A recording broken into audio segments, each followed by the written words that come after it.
a company called Vineyard Wind is building an 84 tower offshore wind farm just south of Martha's Vineyard, or at least they want to, but they've run into a problem, which is that the Edgartown Conservation Commission just denied them a permit for cables that would pass through, and I hope I'm getting the pronunciation right, Muskeget Channel. And the wind proposal is to bury these 400 megawatt export cables about a mile off of Chappaquiddick.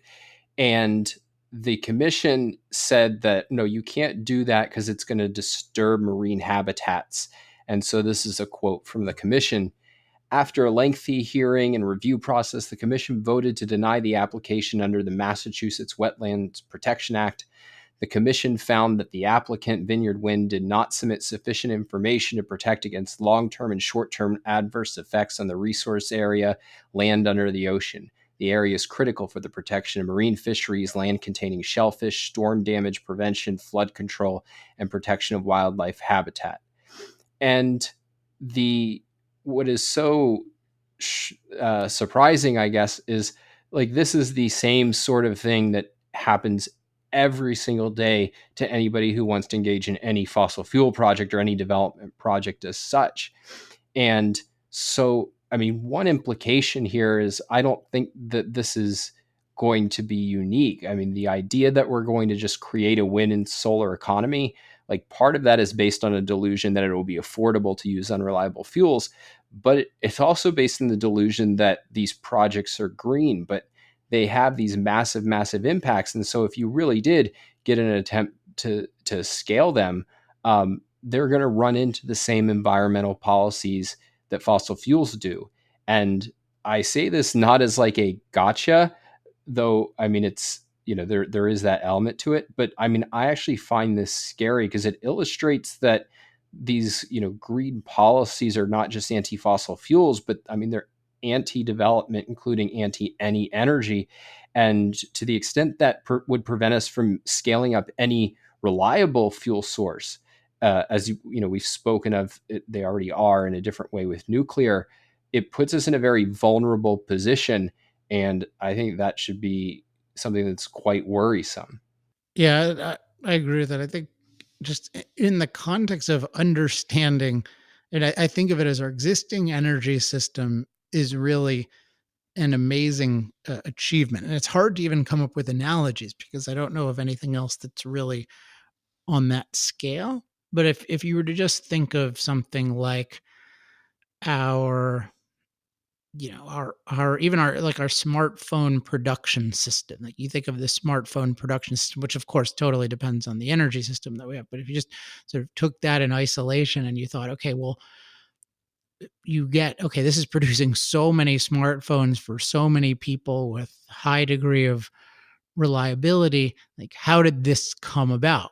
Well, it came about because in general people in the world are free to create new values, and a lot of really smart people, whether they're entrepreneurs or inventors or engineers and logistics people, they figured out in all of these different ways, people in those fields figured out all these different processes for making smartphones, including just what materials they would use and where the factories would be built, just all of these things that are just trying to make every decision so that they're made as efficiently as possible, so as many people as possible can afford them. And there's no, you think 20 years back and you think, oh, well, let's just take the smartest people in the world and plan the smartphone system. Well, they didn't even have a conception of that. But if they were to plan, global cell phone manufacturing 20 years ago, imagine where they would have gotten.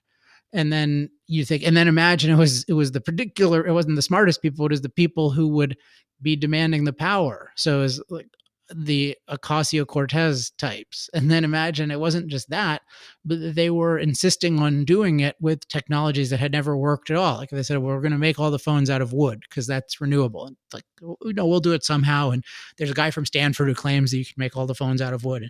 No, he can't even run a 7-Eleven, but yeah, of course he can tell you how to. You just think, now that we've seen this achievement, you think, no, the only way this could come about is by free people figuring out the most efficient ways to produce cell phones on the scale of billions. And that's what's happened with energy, is that in general, what's happened is people have been free to figure out the best ways to produce energy for the different power needs of billions of people. And all the choices they've made have been from the perspective of what's the most efficient way to do every little aspect of this process, such that you can afford to drive a car at the lowest possible price or fly at the lowest possible price. And then you just think, oh, somebody is going to come along and say, no, I know better than the millions of specialists in this field. And then also, I'm going to introduce a totally new thing that doesn't work at all, that none of those millions of specialists have made work at all, in the context of making them actually valuable to consumers on any kind of scale. So that's the whole, just the energy system that we have is this amazing achievement of free people and human ingenuity, pursuing the best technologies. And the idea of you can that dictators using like ideologically chosen technologies that don't work, that's going to not be a disaster. But then on top of that, you have the same ideology that makes them choose these inferior technologies is going to make them oppose any kind of development. So it's just the worst. It's just, and in practice, what it's going to mean is just that these things aren't going to happen on the scale that they're discussed.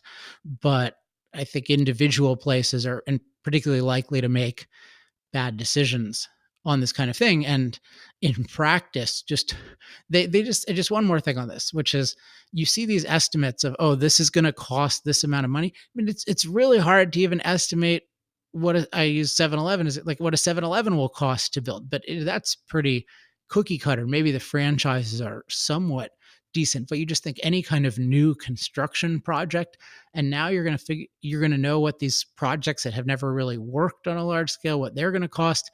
And then how do you factor in all the environmental opposition? So when Wood Mackenzie, we were talking about them a couple of weeks ago, when they're making their 4.5 trillion or whatever statistic, were they factoring in this opposition? And can they figure out what the city council of, Nowheresville, wherever, is going to do? No. So it's just so dangerous. I mean, it's just infinitely dangerous to be at the mercy of people who are promising to dictate the economy instead of to be able to choose people to deal with on a free economy.